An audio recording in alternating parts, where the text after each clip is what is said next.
One way in which social network patterns are shaped is through processes of homophily.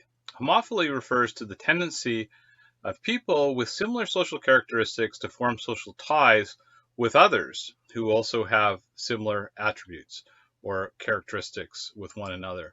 For example, we tend to form friendships or other sorts of social relationships with people from similar social classes, with people from similar ethnic backgrounds, and also with people from similar genders. In the world of social media, we often form connections with those who have similar values and beliefs. When people choose to narrowly connect only with those who have similar values and beliefs, this can lead to the creation of echo chambers, which can distort the accuracy and range of information we receive.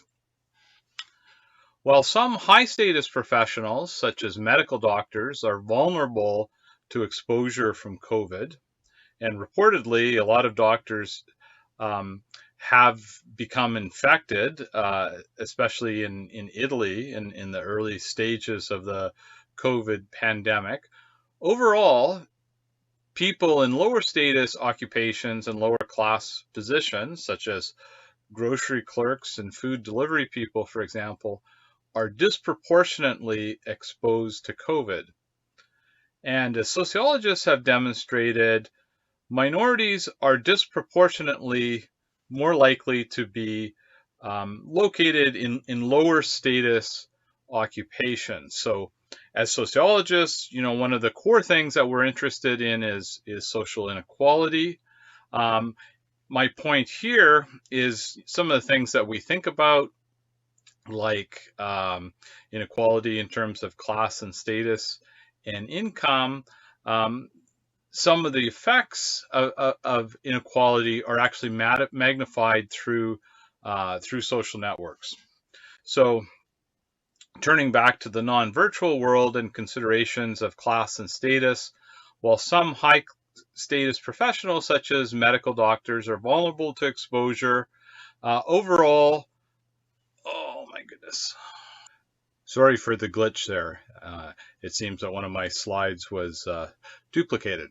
So I was talking about social inequality and the idea that in some ways social networks can magnify or reproduce aspects of social inequality. And we're thinking about this in the context of homophily, the notion that people tend to form ties with similar others for various reasons. So if we think about minorities, such as African Americans in the United States, African Americans in the US are more likely to be exposed to COVID, partly because of their location in the class structure. But this process is then magnified through processes of homophily, because they tend to disproportionately have social ties to similar others. So, for example, consider the Washington Post headline. Here, the title is "Disproportionately Black Counties Account for Over Half of Coronavirus Cases in the U.S. and Nearly 60% of Deaths," study finds. Scott Feld has argued that social networks are given shape by a variety of what's called foci. Foci, the notion of foci refers to organizations or events that coordinate social interaction in place and time. For example, schools play a role in the structuring of social networks because they tend to bring people together of roughly similar ages and often similar other backgrounds, such as social class, for example. Indeed, in the Sociological Science article that I've recommended that you read, this article talks about the notion of school settings serving as a type of foci where social interactions may lead to the spread of coronavirus. And the authors in that article talk about modifying the structure of classes at universities to take this into consideration and to move, for instance, large classes online and to make a variety of other sorts of changes to alter the social network to limit the possibility of the spread of coronavirus. The homophily effect is partly produced by the fact that people often like others who have similar characteristics. So, liberal people tend to like other liberal people. People who like certain types of music tend to like people who like certain types of music, and so on. So, to a certain extent, homophily is produced by us seeking out people who are similar, but this homophily effect is also produced partly by the fact that foci bring similar others together. So when people are casting about to form relations, their options are restricted. So for instance, if we think about schools and certain schools having a student body that are mostly from particular social class backgrounds, then people are going to mostly form ties with friendship ties, for example, with people of similar social class backgrounds. One of the most vulnerable groups in the COVID crisis are frail, elderly people living in long-term care homes. In a certain sense, we can think about these institutions as a type of foci.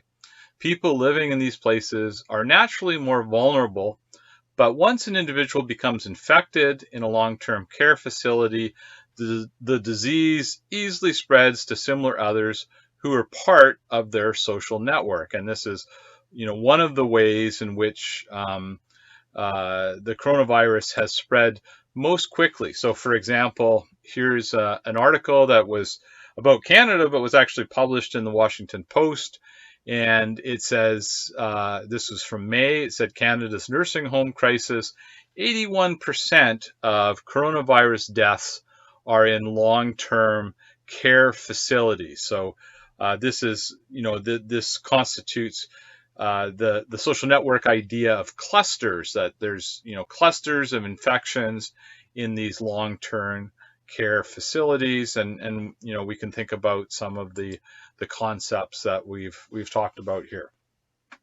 So when we think about the problem of COVID-19 and the spread of the virus, we can think about the relevance of social network analysis in a variety of ways. So social network analysis and social network concepts and theories can be used in conceptualizing the problem. Again, we're focusing mostly on the spread of the disease, but we can think about interventions. We could think about other sorts of things like information campaigns. We could think about things like, the various kinds of protests that have occurred, for instance, against the lockdowns in the United States. So there's a variety of things that we could think about in terms of defining and conceptualizing the problem. There's a variety of techniques for collecting social network data. I'm going to talk a little bit about some of those. There's a variety of techniques for analyzing social network data as well. I'm going to talk briefly about a few measures that can be used when analyzing social network data. And another thing that social network analysts are involved in is simulations, simulating phenomena in various ways. And I'll say a few more words about this. But one of the articles essentially is a simulation exercise where they look at different scenarios with different network characteristics, and then they examine the different types of outcomes that might occur from those different scenarios. Now, the sociological science article talks a little bit about the notion of the small world problem. This is something that most people in the class will actually be somewhat familiar with, but you might not be familiar with this term off the top of your head. Stanley Milgram and his associates came up with the term the small world problem.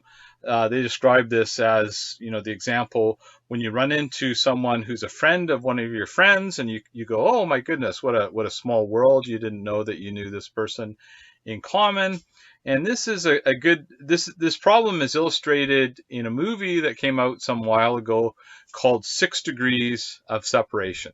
And the idea of the title of this movie, which I think the title actually comes from one of Milgram's original studies, is that pretty much everyone in the world can be connected through 6 degrees of separation.